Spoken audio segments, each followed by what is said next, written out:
आदेश पांडेकर आपल्या सगळ्यांचं मनापासून स्वागत करतो। गुरुपौर्णिमा, गुरुने दिला ज्ञानरूपी वसा, आम्ही चालवू हा पुढे वारसा, असं म्हणत जी जी शिकवण आपल्याला गुरुकडनं मिळत असते। मग गुरु अगदी आपल्या घरात आईबाबांच्या रूपाने असतात किंवा आपल्यापेक्षा मोठा प्रत्येकजण, त्या प्रत्येकामध्ये काही ना काही चांगलं दडलेलं असतं। ते चांगलं घेऊन आपण आपली वाटचाल उत्तम पद्धतीने करण्यासाठी जे जे आपल्याला मार्गदर्शक ठरतात त्या सर्व गुरूंना माझा मनापासून नमस्कार। आपणा सर्वांना गुरुपौर्णिमेच्या खूप खूप शुभेच्छा। आज आपण ज्या वहिनींना भेटणार आहोत, उज्ज्वला प्रशांत देशमुख हे वहिनींचं नाव, तर दोन जाऊबाई त्यांना आव्हान देणार आहेत, सुषमा निखिलेश देशमुख आणि अरुणा महेश देशमुख। या दोन्हीही जाऊबाईंना भेटूया, संपूर्ण कुटुंबाला भेटूया आणि आजच्या भागात काय घडणार ते बघूया। पुन्हा एकदा गुरुपौर्णिमेच्या आपणा सर्वांना खूप खूप शुभेच्छा।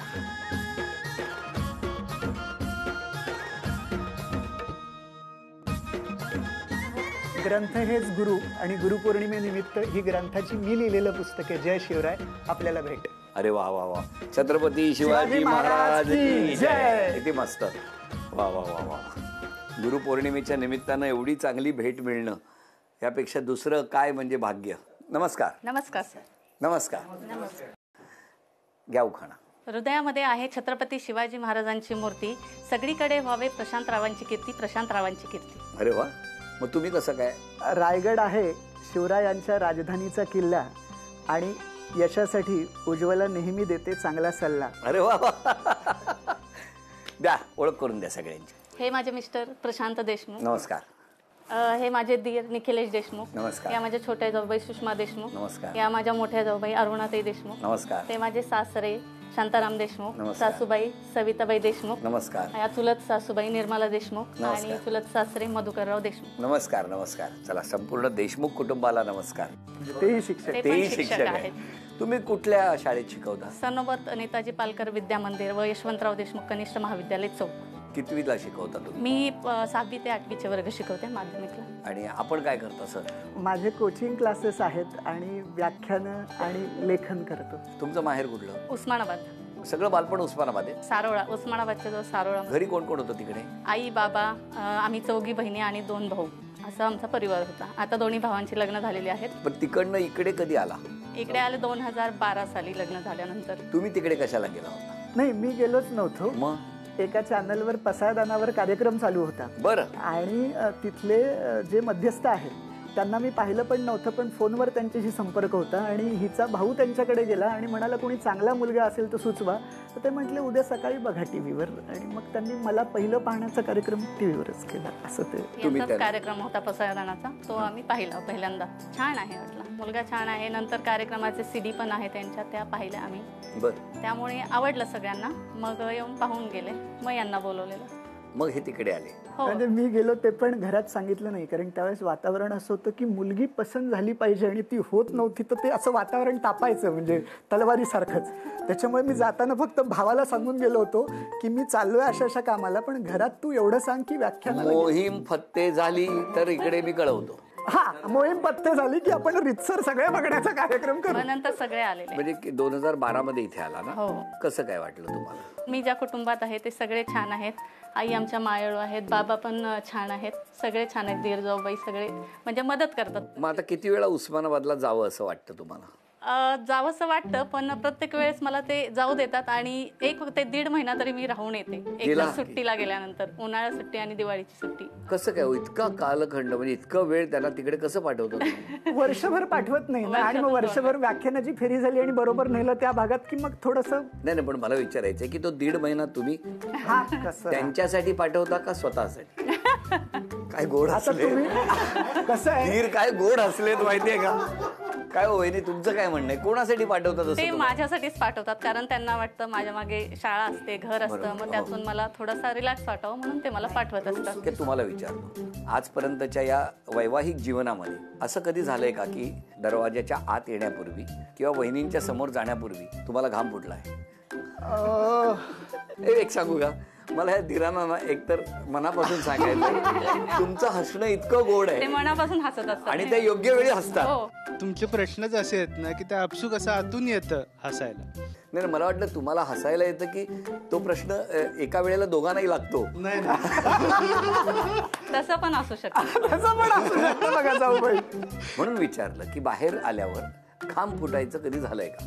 नाही खरंच नाही. कधीच घाम कधीच फुटला नाही. कधी उलट तो आलेला घाम इथे आल्यानंतर तिच्या सहवासानं आणि तिच्या बोलण्यानं तो कमी झाला. कसा आहे हो नाही स्वभाव? स्वभाव खूप छान आहे त्यांचा, समजून घेतात बरं. आणि खूप छान समजून सांगतात. तर तुमच्या दोघांमध्ये कोणाचा तापटपणा आहे? नाही म्हणजे ते तापट थोडेसे आहेत पण ते समजून सांगतात. नाही पण तापट आहेत. नाही अति हे नाहीये. बघ, मी काय म्हणतो शाळेत शिकवताना ना थोडक्यात उत्तरे द्या नावाचा एक प्रश्न असतो. दुसरा प्रश्न असतो संदर्भासहित स्पष्टीकरण. स्पष्टीकरण तुम्ही आधी स्पष्टीकरण देताय तर तो प्रश्नच नको. काय म्हणा तापटपणा आहे? आहेत तापट. ठामपणे सांगायचं बाई पेपर तपासायला आलेला नाही अजून. हा. हा आणि इकडे कसं काय तापटपणाचं? तापट असल्यामुळेच तापट. कुठे कुठे फिरायला घेऊन गेले तुम्हाला? फिरायला आम्ही सुरुवातीला महाबळेश्वर, प्रतापगड, रायगड हे सगळं केलं. मग गड किल्ल्यांवर गेलाच असणार. हो गेलेलो, हे मला नेहमी जातो. जे आणि पुस्तक दिलं त्यावरूनच समजलं. व्याख्यानाला पण बऱ्याच वेळा त्यांच्यासोबत जाते. खूप छान वाटतं. बरं एक छोटंसं आव्हान देतो त्यांना. हा चालेल. आणि जर त्यांनी ते आव्हान पूर्ण केलं तर तुम्हाला सोन्याची नथ मिळणार. चालेल. त्यांचा हात एक एक स्पर्श करून त्या वस्तू तुम्ही ओळखायच्या. मी वस्तू ओळखायच्या. हो हो बाकी बोलायचं नाही.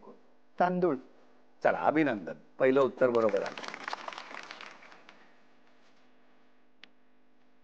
शेंगदाणे किंवा चणे. नाही, नक्की शेंगदाणे ठरवा. शेंगदाणे. ओके चला 2 बरोबर आलं.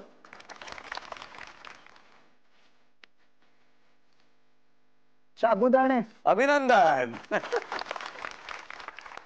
ही सोन्याची नथ त्यांनी मिळवून दिलेली आहे मिस्टरांनी. अभिनंदन. 2-2 जाऊबाई हो की नाही? तुम्ही मोठ्या. हो तुम्ही इतक्या का घाबरलाय आज? घाबरली नाही. बोला तुम्ही मोठ्या जाऊबाई. तुम्ही आम्ही लहान, तुम्ही लहान आणि त्या त्यांच्यापेक्षा लहान. त्यांच्यापेक्षा तुम्ही लहान. कशा येतो या दोघी तुमच्याशी खरं कशा वागतात? दोघी चांगल्या नाही वागतात. नाही, चांगल्या म्हणजे काय वागतात तेच विचारायचंय मला. स्वभाव चांगला आहे त्यांचा दोघींचा पण? दोघींचा. तुमचं माहेर कुठलं? गौरकामत कर्जत. तुमचं माहेर कुठे? माझं माहेर बदलापूर दहिवली. कोण कोण आहे तिकडे माहेरी? आई वडील भाऊ 2 आणि बहीण लग्न झाले. बरं मग इथे कधी आला तुम्ही? 2018ला लग्न झालं. 18. बरं काय करतात मिस्टर? ते प्रोफेसर आहेत ज्युनियर कॉलेजवर. मग तुमचं लग्न कसं जमलं? खरं तर आमचं लग्न म्हणजे आम्ही नात्यातच आहोत. आत्याचा मुलगा म्हणजे. होय ना. हा. बरं पण मला सांगा 2018 पूर्वीचं त्यांच्या चेहऱ्यावरचं हसू आणि 18 नंतर आतापर्यंतचं हसू ह्याच्यात काय बदल झालाय का हो? नाही बदल नाही. 18च्या आधीचं तुम्हाला कसं माहिती हसू? कारण मी ओळखत होते त्यांना. अच्छा त्यामुळे माहिती होतं. त्यांच्या हसण्याकडे तुमचं लक्ष होतं. तुमचंही त्यांच्या हसण्याकडे लक्ष होतं. होतं पण नंतर हसणं कमी झालं एवढं. कोणाचं हसणं कमी झालं नंतर? माझं कमी झालं असं मला वाटतं. म्हणजे का हो, असं का म्हणतायत ते? गमतीने म्हणतात. उगाच नका बाजू घेऊन त्यांना सिरियसली बोलायचं असेल त्यांना तर नाही काय. नाही गमतीनं. पण कसा आहे स्वभाव कसा आहे? छान आहे मस्त एकदम. छान आहे. तिथे बोलावं वाटतं तिथे बोलतात आणि सपोर्टिव्ह आहेत. खूप छान सपोर्ट करतात कुठल्याही गोष्टीला. जे चांगलं आहे तिथे. पण लग्न तुम्ही दोघांनीच ठरवलं ना आधी? नाही नाही घरच्यांनी जमवून. नाही पण खरं काय बघा तुम्ही सुरुवात बोलताना ना खरं सांगू तर असं केलं होतं तसं आता याची पण खरं सांगा आणि सांगा. म्हणजे तसं आम्ही ओळखत होतो एकमेकांना. बरोबर आहे. आणि तसं मग रितसर ते घरच्यांकडून. नंतर आधी तुमच्या दोघांमध्ये अंडरस्टँडिंग झालं होतं ना प्रिलिमला? काय हो त्यांनाच विचारतो काय आहे ते सत्य नाही असेल. नाही बरोबर आहे. म्हणजे दादाच्या लग्नामध्ये ती होती हां तेव्हापासून आम्ही जे म्युच्युअल अंडरस्टँडिंग असतं दोघांचं ते होतं. ते होतं. मग ठीक आहे ना काही हरकत नाही. फक्त मग नंतर ते रितसर घरून आणि हे सगळं ते तुम्ही मॅनेज केलं तो भाग वेगळा. तुम्हाला कसं कळलं? ते एवढं ते फिरतात. तुम्ही अरेंज केलं हे आम्हाला लक्षात आलं. पण काय हो तुम्हाला कल्पना होती जाऊबाई हे असं काय चाललंय यांचं? होती. तुम्हाला? हो मला पण होती. कारण हे नेहमी ते सांगायचे. जमवायला होते सगळे. जमवायला होतं ना सगळं. बरं बरं पण आता त्यांचं म्हणणं आहे की हसू कमी झालंय दिरांचं. तर हे तुम्हाला पटतंय जाऊबाई? नाही कारण ते जिथे पाहिजे तिथे हसतात खूप आणि मनापासून हसत असतात. म्हणजे ते छान आहेत तसे व्यक्त होतात. ते रिलॅक्स आहेत एकदम. हो छान. ना. आणि हे टेन्शन मध्ये बसलेले असतात. नाही ते पण टेन्शन मध्ये. त्यांच्याबद्दल माहिती सांगते ना. हो ना. बरं त्या कधीच रागवत नाहीत, त्याचं काय रहस्य आहे? बरोबर, अजिबातच रागवत नाही. काय इतक्या चिडता तुम्ही? नाही अजिबात. मग ते इतकं का खोटी बाजू घेतायत? कुठे कुठे होत असतात. पण त्या खोटी बाजू घेतायत की नाही तुम्ही सांगा आता. ते उलट बोलतायत. हो ना, हो ना, मी तेच म्हणतोय तुम्हाला. सासूबाई आणि सासरेबाईंकडे जरा माईक द्या. सांगा दोन्ही सुनांबद्दल सांगा तुमच्या. तिन्ही कशा आहेत? हा सुना दोन्ही तिन्ही चांगल्या आहेत. आणि मुलं? मुलं तर एकदमच भारी आहेत. लग्नानंतर बदलली म्हणताय? नाही बदलली. नाही बदलली? मी उलट रागवतो त्यांच्यावर काही वेळेस. हो. हो, अरे वा वा. असं आहे, माझा स्वभावच तसा आहे. त्यामुळे अजिबात मुलांच्या बद्दल काय बोलायलाच नको. मोठी सून मायाळूच आहे, बारकी दयाळू आहे. म्हणजे मला मुली नाही, दोन्ही सुना म्हणजे माझ्या मुलीच आहात. सुना आमच्या चांगल्या आहेत, अगदी चांगल्या प्रेमळ आहेत. येतात आम्ही 2-4 पावलं लांब राहतो त्यांच्यापासून. इथं पोरं आमची चांगली आहेत. हा, मुलं चांगली चांगली आहेत, लहानापासून चांगली आहेत. अजून आम्हाला मोठी झाल्यात पण लहानच वाटतात. चांगली आहेत आमची पोरं, सुना पण चांगली. आम्हाला मुलं गेले नाही, पण ते आहेत त्यांच्यावर ते चांगली. एक छोटासा खेळ आहे तुम्हाला दोघींना. हा, आता हे 2 जाऊबाई आहेत. कोणी जिंकावं असं तुम्हाला वाटतं? दोघींनी जिंकले तरी घरातच बक्षीस येणार आहे. नाही, त्या जाऊबाईंना विचारतो, एकच उत्तर द्यायचं. असं काही नाही, दोघी जिंकल्या तरी छानच आहे. हा, कारण नंतर तुम्ही निघून झालो बांधे. चला बघूया काय होणार या खेळात. या दोघींपैकी कोण अंतिम टप्प्यावरती खेळासाठी जाणार बघूया. खेळ सोप्पा आहे. या घरामध्ये जिथे आपण बसलोय तिथेच 10 झेंडूची फुलं आम्ही लपवून ठेवलेली आहेत. वेळ सुरू झाल्यानंतर तुम्ही पटकन घेऊन यायची. दोघींपैकी ज्या सर्वात जास्त झेंडूची फुलं गोळा करणार त्या पुढच्या खेळात जाणार. 1, 2, 3 वेळ सुरू झाली.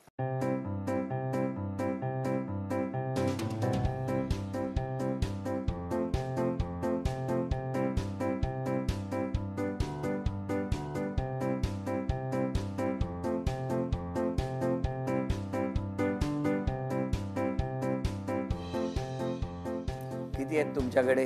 5 तुमच्याकडे? 5. आधी त्या आल्या. आधी आले. चला, मग या दोघींपैकी तुम्ही आधी आला, त्यामुळे तुम्ही पुढच्या खेळात गेला. अभिनंदन, अभिनंदन. झी मराठीकडून हे चांदीचं नाणं तुम्हाला मिळालं, अभिनंदन. आणि झी मराठीकडून हा बाजूबंद तुम्हाला मिळाला, अभिनंदन. जाऊ हा, दोघी बाजूबाजूला बसले. कधीतरी इतक्या वर्षात 2 वर्षात थोडंसं कुणाचा ना कुणाचा राग येतो, माणूस आहे शेवटी.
गुरुपौर्णिमेच्या निमित्तानं मी एवढंच म्हणेन की प्रत्येक घरामध्ये एक पांढरा बोर्ड असावा आणि तो बोर्ड दर आठवड्याने पाहिजे तर शनिवार रविवार कशी सुट्टी असते एकदा पुसला जावा की पुनश्च चांगल्या गोष्टी त्याच्यावरती रेखाटता येतील. गुरुपौर्णिमेच्या तुम्हाला शुभेच्छा. तुम्हाला शुभेच्छा. सगळ्यांना शुभेच्छा देत असताना आता दोघींपैकी पैठणी कोण जिंकणार ते आम्ही बघणार आहोत. हां, आता पैठणीचा खेळ. पण खेळापूर्वी मला तुम्हाला प्रश्न विचारायचा गुरुजी. सगळ्या छान गप्पा सुरू आहेत. मी हा एपिसोड रेकॉर्ड करून ठेवणार आणि पावलोपावली तुला दाखवणार असं म्हणावं असं का वाटलं तुम्हाला? तिचं म्हणजे एक काय होतं की त्या दोघींचं जेव्हा काही होतं तेव्हा ती अबोल असते. मला पण कधी कधी असं होतं की कारणच कळत नाही का रागवलेली आहे. मग मी ते शोधण्याचा पण कधी प्रयत्न करत नाही. जेव्हा बरं होईल तेव्हा होईल. मग आम्ही दोघींवर सोडून देतो की ठीक आहे काय. बरं, आता मला तुम्हाला विचारायचंय, तुम्ही तुमच्या वहिनीबद्दल सांगा कसा आहे स्वभाव, कारण त्यानंतर तुमच्या कुटुंबात आहे. नाही, खूप चांगला आहे. तुमचं मग काय वहिनींबद्दल काय म्हणणं? म्हणजे मला लहानपणापासून काय वाटायचं की आम्हाला बहीण नाही दोघांना, त्याच्यामुळे रक्षाबंधनाला माझ्या हातामध्ये राखी नसायची. तर वहिनी जिथून आल्या तिथपासून ती बहिणीची जागा पूर्णपणे भरून निघाली. त्यामुळे ते एक असं खूप छान वाटतं. मोठी दिदी घरात आल्याचं हे झालं. अरे वा, किती मस्त, छान छान. हे असंच राहू द्या आणि असंच असलं पाहिजे. आता कोण पैठणी जिंकणार ते बघणार आहोत. खेळ सोपा आहे. समोर 1 2 3 4 5 ठोकळे आहेत आणि त्यामध्ये तुम्हाला दिलेली जी बांगडी आहे किंवा रिंग आहे ती टाकायची आहे. दोघींना 10-10 संधी. 10 संधीमध्ये सर्वाधिक गुणसंख्या ज्यांची होणार त्या ठरणार आजच्या भागातल्या होम मिनिस्टर, ज्यांना मिळणार आहे पैठणी. तुम्ही टाका. मोठ्या थोरली जाऊ. 1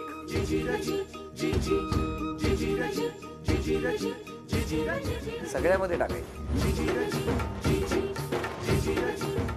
2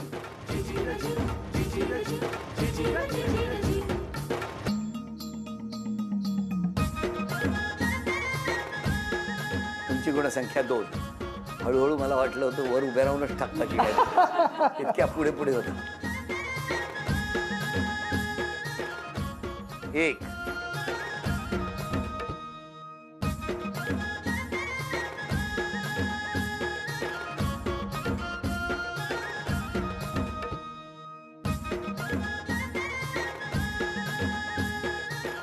2 आणखी 5 संधी दोघींना. आता लहान जाऊ आधी. 1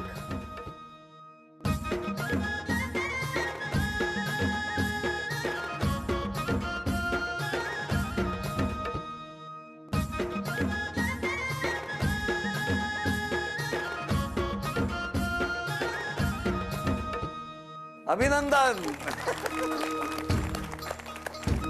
झी मराठीकडून हे चांदीचं नाणं तुमच्यासाठी. वैद्यना मिळत आहे तथास्तु पुणे आणि कोल्हापूर यांच्याकडून पैठणी. अभिनंदन.